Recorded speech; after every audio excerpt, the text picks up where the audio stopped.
Lazy D here. Today I'm working on this 2018 Polaris Ranger 570.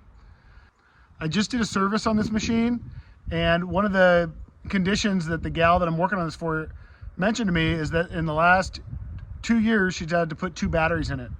So I got looking at this thing, and it uses a pretty small battery. It's actually the same size batteries they use in the Polaris Sportsmans, the quads.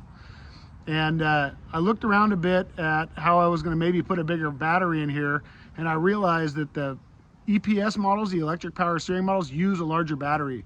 So I'm going to show you real quick how I can use the Polaris bracketry to put an updated size battery in here and hopefully get some more life out of each battery in this vehicle.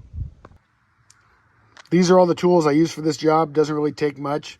Miscellaneous ratchets, 10mm sockets, a T40 to get the fuse box out of the way, and then a Phillips screwdriver I was just using to get the battery screws in and out. Simple stuff. So on the left here is the factory battery, or the same size as the factory battery. This is a 14A2.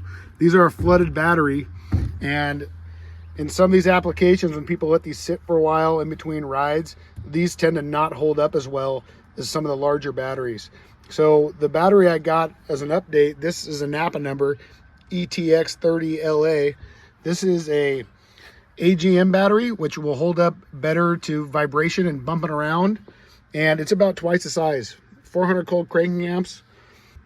The difference in the mounting style, I'm going to show you the plate here in a minute, but this battery uses this rubber strap to be held down. And in the same tray, I bought this part. I'm going to put the part numbers here probably in the end of the video somewhere if you want to do this. This is a Polaris bracket. This is from a EPS model. It goes over the battery this way, and then just screws down with a 10mm screw.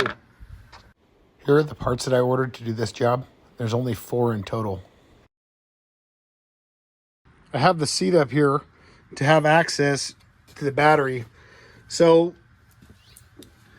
as you can see, here's the battery tray. This is welded to the frame on this one. When I first looked at this, I was trying to figure out how I was going to mount a larger battery in here. And I started looking, and I could see that it looked like maybe there was another way to mount it. The original one mounted with the rubber band from these 2 points here, went over the top of the battery.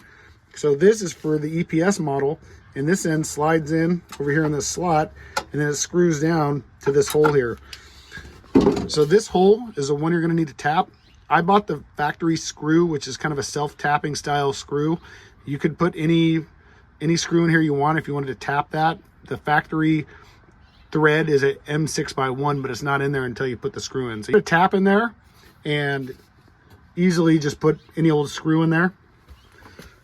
As far as moving the cables around a little bit, I unscrewed the fuse box. It's 2 T30 screws on each side. This will come out of the way. And then on your battery cables, this is the positive one. It goes to the starter solenoid here.